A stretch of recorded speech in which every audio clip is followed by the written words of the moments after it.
Japan in 1950 was absolutely devastated. They had the highest percentage of their young men whom they had lost in war than any nation in the last 200 years.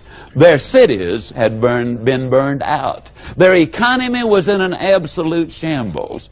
Now they called a sales meeting.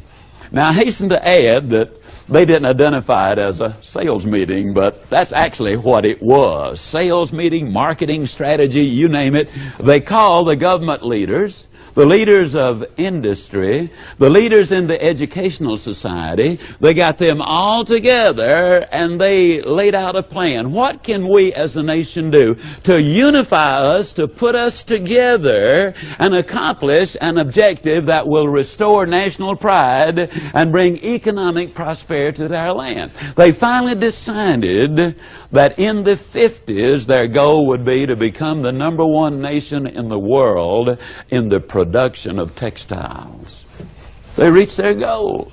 In 1960 they got together, another sales meeting, and they said, what's our goal this decade? And they decided on the impossible dream. They said, let's become the #1 nation in the world in the production of steel.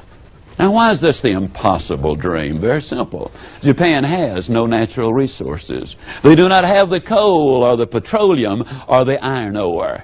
They were going to have to haul the natural resources, the raw materials, from thousands of miles away into their land. Build those modern steel mills, manufacture a top-grade steel, ship it thousands of miles back, and sell it at a competitive price. Absolutely an impossible dream.